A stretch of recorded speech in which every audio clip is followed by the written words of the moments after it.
Our next topic is physical properties of metals and non-metals. Now we will read about the physical properties. Metals और non-metals के बारे में पढ़ेंगे. First we will discuss about physical properties of metals. यानी कि हम सबसे पहले physical properties पढ़ेंगे metals के बारे में. Metals have distinct physical properties which differentiate them from non-metals. जो मेटल्स हैं उनमें कई फिजिकल प्रॉपर्टीज पाई जाती हैं, अलग अलग फिजिकल प्रॉपर्टीज पाई जाती हैं जो उनको नॉन मेटल्स से क्या करती हैं, अलग करती हैं. ठीक, यानी कि हम मेटल्स की अगर हम प्रॉपर्टीज पढ़ें तो वो जो प्रॉपर्टीज होंगी वो नॉन मेटल्स में नहीं पाई जाएंगी. ठीक है, तो इसी डिफरेंस से हम मेटल और नॉन मेटल में डिफरेंस कर सकते हैं.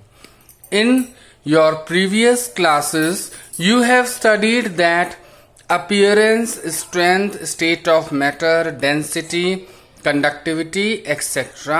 are physical properties of material. previous class में आपने metals के बारे में पढ़ा था. metals के जो characters थे उनके बारे में पढ़ा था कि उनका appearance, strength, state of matter और डेंसिटी, कंडक्टिविटी, ये सब क्या है, अलग अलग होती हैं. ठीक है, यानी कि मेटल्स में ये सारी प्रॉपर्टीज पाई जाती हैं. Are physical properties of material, ये सभी क्या कहलाती हैं, फिजिकल प्रॉपर्टीज कहलाती हैं मटेरियल की. Let us explore more about the physical properties of metals. तो हम आगे हम इन्हीं प्रॉपर्टीज के बारे में डिटेल में पढ़ते हैं. पहला है अपीयरेंस. अपीयरेंस मतलब हमको देखने में कैसा अपीयर होता है, हमको देखने में कैसा लगता है. मेटल हो, है ना, मेटल हमको देखने में कैसा लगता है. How does silver and iron look different from carbon. अगर हम सिल्वर और आयरन को देखें तो वो दोनों कार्बन से कैसे अलग दिखते हैं. ठीक, यानी कि हमने सिल्वर देखा, आयरन देखा और कार्बन देखा, तो तीनों का हमने अपीयरेंस किया, यानी कि हमने देखा तीनों दो मेटल और कार्बन क्या है, नॉन मेटल है, तो हमने तीनों को देखा. Silver and iron appear to be shiny. Silver, जब हमने तीनों को देखा तो उसमें सिल्वर और आयरन हमको चमकदार दिखाई दिया, यानी कि शाइनी दिखाई दिया. Whereas carbon appears dull and black. और कार्बन को जब हमने देखा तो वो हमको काला दिखाई दिया और डल, यानी उसमें कोई चमक नहीं होती, तो हमको कार्बन डल और ब्लैक दिखाई दिया. The shiny appearance of any material is called lustre. यानी कि किसी भी कोई भी मेटल है उसका अगर हम उसको चमकते हुए देखते हैं तो उसको हम क्या कहते हैं, उसकी चमक कहते हैं, या साइंस में इसको हम लस्टर के नाम से जानते हैं. ठीक है, तो ये प्रॉपर्टी होती है कि जितने भी मेटल्स होते हैं वो क्या होते हैं, चमकदार होते हैं. ठीक, तो इन्हें हम लस्टर कहते हैं. क्या कहते हैं, lustre. Metal have a shiny surface और लस्टर, यानी जितने भी मेटल्स होते हैं वो शाइनी, उनके जो सरफेस होता है वो शाइनी होता है और उसे हम लस्टर कहते हैं. Silver has a shiny white lustre. Silver यानी चांदी में हमको सफेद चमक दिखाई देती है. Gold has a yellow lustre. अब सोना जो है उसमें हमें पीली चमक दिखाई देती है. Copper has a reddish brown lustre. यानी कॉपर को अगर हम देखें तो हमको रेडिश ब्राउन, यानी कि लाल और भूरा, इसके कॉम्बिनेशन में हमको चमक दिखाई देती है. Aluminium has a white lustre. और एल्युमिनियम है वो व्हाइट लस्टर होता है, यानी कि उसकी सफेद चमक होती है. And iron has a grey appearance. और जो आयरन है वो हमको ग्रे कलर की अपीयरेंस में दिखाई देती है, यानी कि स्लेटी कलर है. ठीक है, ग्रे कलर है, वो उस कलर में हमको दिखाई देता है. ठीक है, तो ये अपीयरेंस हो गया. यानी हमने मेटल्स के अपीयरेंस के बारे में पढ़ा कि जो मेटल्स होते हैं उनकी अपनी अलग अलग चमक होती है. ठीक है, और हमको अलग अलग तरीके से दिखाई देते हैं. ठीक है, अपनी चमक के अकॉर्डिंग हमको दिखाई देते हैं. नेक्स्ट फिजिकल प्रॉपर्टी है फिजिकल स्टेट. ठीक, फिजिकल स्टेट क्या है, materials can exist in 3 state, solid, liquid and gas. यानी कि जो भी जितने भी मटेरियल होते हैं वो हमें 3 स्टेट में ही मिलते हैं, या तो वो सॉलिड होंगे, या तो वो लिक्विड होंगे, या फिर वो गैस के फॉर्म में होंगे। All metals exist in solid state eight room temperature. जितने भी मेटल्स होंगे वो सभी रूम टेम्परेचर में किस स्टेट में होंगे? सॉलिड स्टेट में होंगे। यानी कि मोस्टली जो मेटल होते हैं वो रूम टेम्परेचर पर सॉलिड स्टेट में ही पाए जाते हैं। ठीक। Mercury is the only metal that occur as a liquid at room temperature. यानी मरकरी ही केवल एक ऐसा मेटल है जो हमें लिक्विड फॉर्म में पाया जाता है रूम टेम्परेचर पर। ठीक। यानी एक एक्सेप्शनल केस है मरकरी के बारे में कि जो मरकरी है वो है तो मेटल, लेकिन वो केवल लिक्विड फॉर्म में ही पाया जाता है। ठीक है, तो ये एक्सेप्शनल केसेस भी होते हैं। तो ये मरकरी है, यानी मरकरी लिक्विड में पाया जाता है और बाकी सारे मेटल्स जो हैं वो सॉलिड में पाए जाते हैं। नेक्स्ट है डेंसिटी। डेंसिटी यानी घनत्व। डेंसिटी क्या होता है? Density refers to how close the atoms are packed in the substance. यानी डेंसिटी जो है वो ये बताती है कि जो सब्सटेंस है उसमें उसके जो एटम्स होते हैं, क्योंकि जितने भी सब्सटेंस हैं वो एटम्स से मिल करके बने होते हैं। ठीक है, एटम सारे आपस में कंबाइन करके क्या बनाते हैं? मॉलिक्यूल, और मॉलिक्यूल्स कंबाइन करके सब्सटेंस बनाते हैं। तो ये डेंसिटी क्या कहलाती है कि कितने क्लोज, यानी कि कितने एटम्स जो हैं वो उस सब्सटेंस में कितने एक दूसरे के क्लोज हैं। ठीक है, वो क्या कहलाती है? डेंसिटी कहलाती है। ठीक। Metals have a high density. Metals की डेंसिटी हमेशा हाई होती है। Most metals do not float on water. अधिकतर जो भी मेटल्स हैं वो पानी में फ्लोट नहीं करते, यानी तैरते नहीं हैं। As the density of metal is more than that of water. क्योंकि उनकी डेंसिटी पानी की डेंसिटी से ज्यादा होती है। ठीक है, तो मोस्टली जो मेटल्स होते हैं वो पानी में क्या करते हैं? सिंक हो जाते हैं, यानी कि डूब जाते हैं, क्योंकि उनकी डेंसिटी पानी की डेंसिटी से क्या होती है?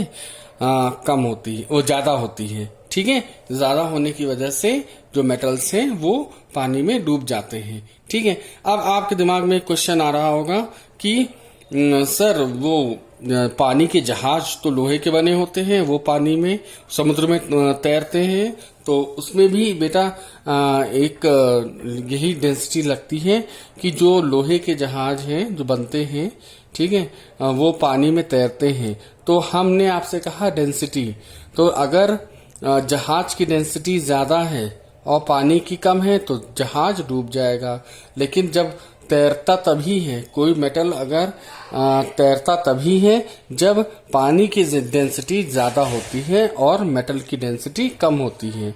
तो इसी वजह से क्या होता है कि जो पानी के जहाज हैं वो समुद्र में या नदी में तैरते हैं, क्योंकि उनकी डेंसिटी, जो जहाज की डेंसिटी होती है वो क्या होती है? पानी की डेंसिटी से कम होती है, इस वजह से तैरती है। ठीक है, नेक्स्ट है मेल्टिंग एंड बॉइलिंग पॉइंट। अब मेल्टिंग और बॉइलिंग पॉइंट ये इसके बारे में पढ़ें। मेल्टिंग मतलब पिघलना, बॉइलिंग मतलब उबलना। ठीक है, तो मेल्टिंग और बॉइलिंग पॉइंट क्या होता है? Most metals have high melting and boiling point. यानी कि अधिकतर जितने भी मेटल्स होते हैं वो उनके हाई मेल्टिंग और बॉइलिंग पॉइंट होते हैं, यानी कि उनको बहुत ज्यादा हीट दी जाती है तब जाकर के वो मेटल पिघलता है। ठीक है, और तभी वो बॉयल भी करता है। जैसे कि आपने देखा होगा कि वेल्डिंग का काम आपने देखा है ना? वेल्डिंग का काम आपने देखा होगा कि उसमें लोहे को जोड़ते हैं, है ना? उसको कई अलग फॉर्म में मोड़ते हैं और उससे कई डिजाइन की चीजें बनती हैं, विंडोज बनती हैं, डोर बनते हैं, तो ये अलग अलग चीजें बनती हैं। तो ये आयरन को क्या करते हैं? आयरन को बहुत ज्यादा उसके टेम्परेचर में, बहुत हाई टेम्परेचर में उसको क्या करते हैं? गलाते हैं। ठीक है, और उस गलाने की वजह से क्या होता है कि तब जाकर के आयरन जो है वो मेल्ट होता है, और मेल्ट होने के साथ साथ वो क्या करता है, एक नया फॉर्म लेता है। ठीक है, तो मेल्टिंग और बॉइलिंग पॉइंट क्या होती है, ये ज्यादा होती है आयरन की। ठीक है, और बहुत ऐसे मेटल्स होते हैं जिनकी आयरन से भी ज्यादा मेल्टिंग और बॉइलिंग पॉइंट होती है। ठीक है, नेक्स्ट है टॉपिक आपका हार्डनेस, यानी कि नेक्स्ट फिजिकल प्रॉपर्टी है हार्डनेस। हार्डनेस मतलब क्या होता है, कठोरता। ठीक, यानी कि कितना हार्ड है मेटल। ठीक, almost all metals are hard, अधिकतर सारे मेटल्स क्या होते हैं, बहुत हार्ड होते हैं। And have high tensile strength, और उनकी मजबूती बहुत ज्यादा होती है। However, sodium and potassium are two metals that are soft and can be cut with a knife. हाँ, लेकिन एक एक्सेप्शनल केस भी है। क्या है एक्सेप्शनल केस, जो सोडियम और पोटेशियम ये दोनों मेटल्स हैं। ठीक, मेटल्स होने के बावजूद ये इतने सॉफ्ट होते हैं कि ये चाकू से कट जाते हैं। ठीक है, तो ये एक्सेप्शनल केस है। मोस्टली जो मेटल्स होते हैं बहुत हार्ड होते हैं, वो जल्दी कटते नहीं हैं, लेकिन ये सोडियम और पोटेशियम ये दोनों एक ऐसे मेटल्स हैं जो चाकू से भी कट जाते हैं। ठीक है, ये एक्सेप्शनल केसेस हैं। ठीक, नेक्स्ट प्रॉपर्टी है सोनोरस। सोनोरस क्या कहना, सोरोनसनेस। सोरोनसनेस मतलब क्या होता है, कहते हैं आवाज जो होती है खनक की आवाज। ठीक है, तो इसको हम कहते हैं सोरोनसनेस। ठीक, you might have heard a ringing sound from a metal bell. आपने कभी देखा होगा कि स्कूल में बेल बजती है, घंटे बजते हैं, पीरियड के घंटे बजते हैं, इंटरवल की घंटी बजती है, छुट्टी की घंटी बजती है, असेंबली होने की घंटी बजती है। तो इसमें क्या किया जाता है, मेटल जो बेल है वो किसका बना हुआ है, मेटल है, उसको बजाया जाता है। और उसी जब बजाते हैं तो उसकी आवाज दूर तक सुनाई देती है, वो एक खनक की आवाज होती है। ठीक है, तो इसकी आवाज दूर तक आप लोगों को सुनाई देती है। जब पीरियड होता है तब आप जब आया जी बेल लगाती है, ठीक है, तो बेल से ही वो पूरी साउंड प्रोड्यूस होती है जिससे कि हमको सुनाई देता है। जितनी बार बेल बजाएंगे उतना लगता है कि हाँ एक बेल बजाए तो एक पीरियड हुआ, दूसरा दो बेल बजाए तो 2 बार दूसरा पीरियड हुआ। इसी तरह से हम लोग काउंट करते हैं। ठीक है, तो इसी तरह से बेल बजती है। तो ये जो मेटल्स हैं तो वो उनमें क्या होती है, रिंगिंग साउंड होती है। ये क्या कहलाता है, सोनोरस। ये प्रॉपर्टी क्या कहलाती है, सोनोरस कहलाती है। ठीक है, यानी किसी भी मेटल को अगर हम हैमर से स्ट्रक करें, यानी हैमर से मारें, तो उसमें आवाज रिंगिंग साउंड आती है। Some material produce sound when they are struck with another object. और कई ऐसे मेटल्स होते हैं जिसको अगर किसी अदर मेटल से या किसी अदर ऑब्जेक्ट से उसको हिट करें तो उसमें से आवाज निकलती है। These materials are called sonorous material. ऐसे मटेरियल्स को हम sonorous material कहते हैं। Metals are sonorous as they produce ringing sound. Metals जो होते हैं वो sonorous होते हैं क्योंकि उनमें से ringing sound निकलती है when struck, जब उनको बजाया जाता है। Due to this property of metals, they are used to make bells, wind chimes and other musical instrument. और इसी प्रॉपर्टी के कारण तो जो मेटल्स होते हैं उन्हीं की बेल्स बनती हैं, यानी घंटियां बनती हैं। और विंड चाइम्स आप लोगों के घर में लगा होगा, विंड चाइम्स जो बहुत अच्छी सी रॉड होती है जिसमें टकरा करके वो बहुत अच्छी म्यूजिक निकलती है, उसमें से ध्वनि निकलती है। तो विंड चाइम्स आप लोगों ने देखा होगा। ठीक है, तो विंड चाइम्स बनते हैं और कई ऐसे म्यूजिकल इंस्ट्रूमेंट बनते हैं।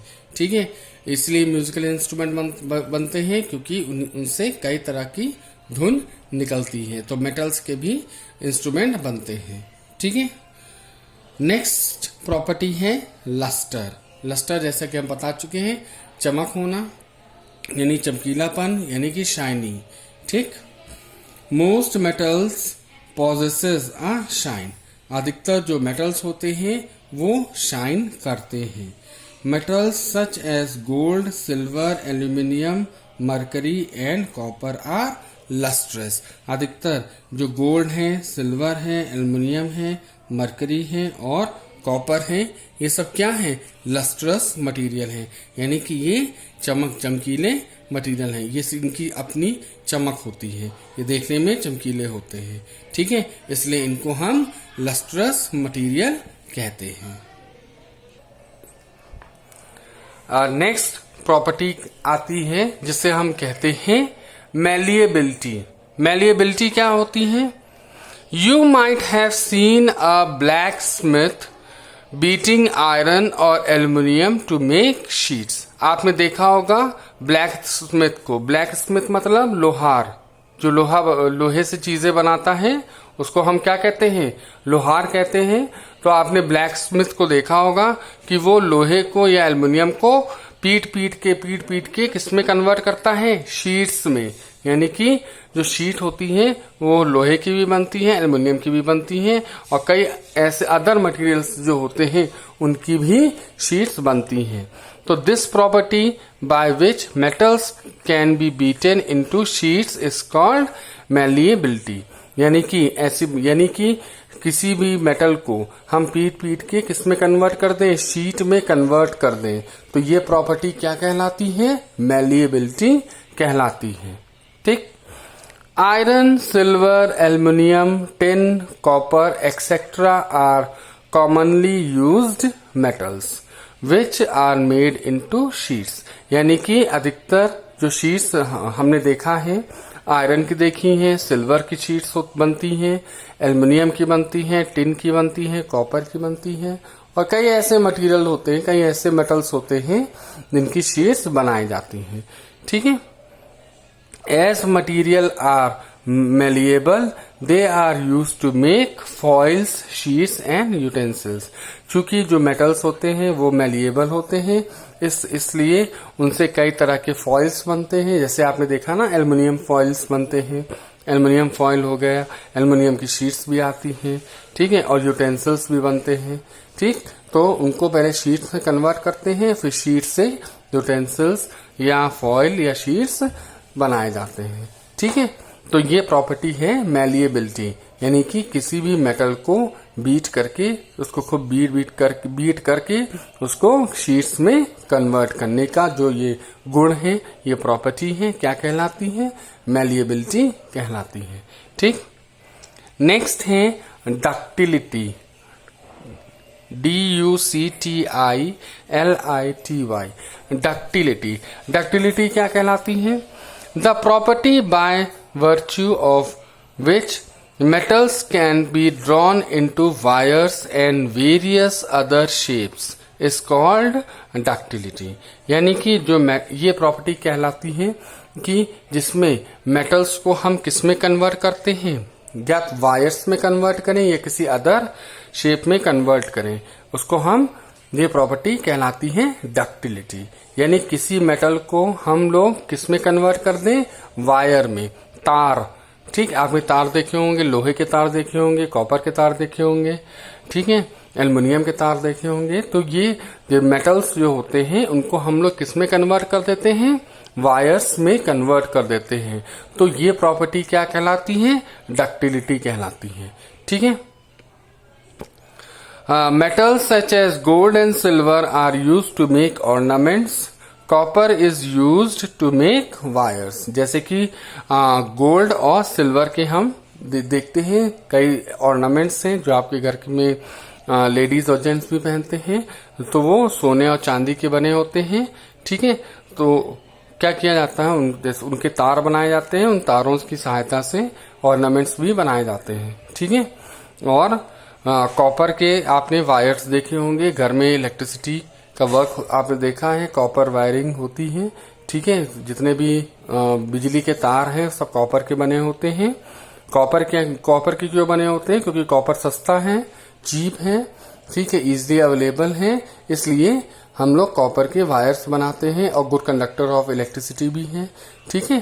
तो इसीलिए हम लोग क्या करते हैं, कॉपर के वायर्स भी बनाते हैं। तो ये प्रॉपर्टी जो होती है, यानी मेटल्स को वायर में कन्वर्ट करने की प्रॉपर्टी क्या कहलाती है, डक्टिलिटी कहलाती है, ठीक। नेक्स्ट इज इलेक्ट्रिकल कंडक्टिविटी, यानी कि इलेक्ट्रिकल कंडक्टिविटी यानी कि बिजली, ये जो इलेक्ट्रिसिटी है उसको कंडक्ट करना, यानी कि उसको प्रवाहित करना, ठीक, उसको बहाना। तो ये प्रॉपर्टी के बारे में पढ़ते हैं।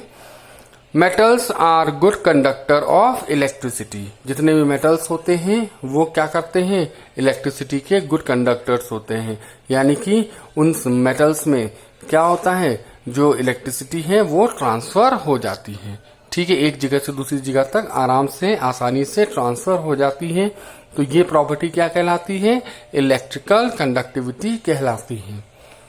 They allow electricity to pass through them, यानी जो मेटल्स होते हैं वो अपने आप में वो क्या करते हैं, इलेक्ट्रिसिटी को पास कर देते हैं, ठीक है। This is why electrical wires are made up of copper, इसीलिए जो इलेक्ट्रिक वायर्स हैं वो किसके बने होते हैं, कॉपर के बने होते हैं, ठीक है।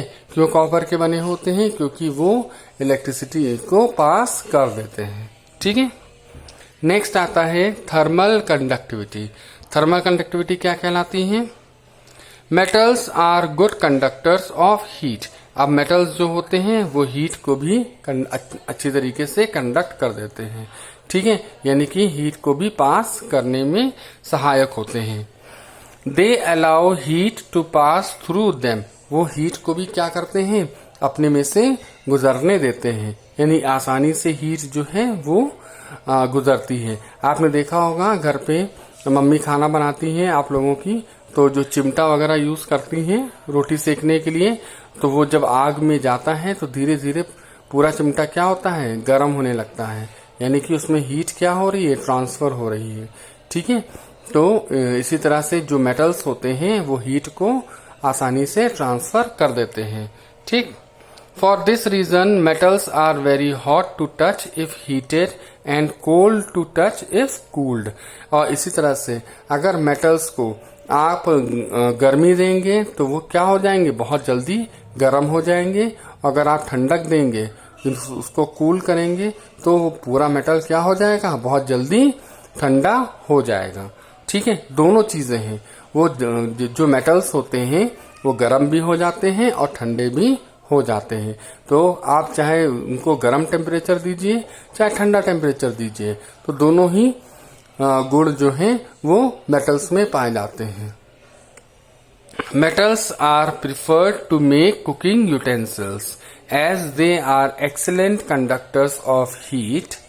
Silver is the best conductor of heat, यानी कि जो मेटल्स हैं उनके क्या बनाए जाते हैं, बर्तन बनाए जाते हैं। कुकिंग यूटेंसिल्स, खाना बनाने वाले बर्तन हैं, वो किससे बनाए जाते हैं, मेटल्स के बनाए जाते हैं, क्योंकि वो क्या करते हैं, हीट को बहुत अच्छे से कंडक्ट करते हैं, यानी उनमें हीट बहुत अच्छे से फ्लो करती है और जो उसके अंदर खाना बनता है वो आसानी से पक जाता है, ठीक है। तो they are excellent conductors of heat.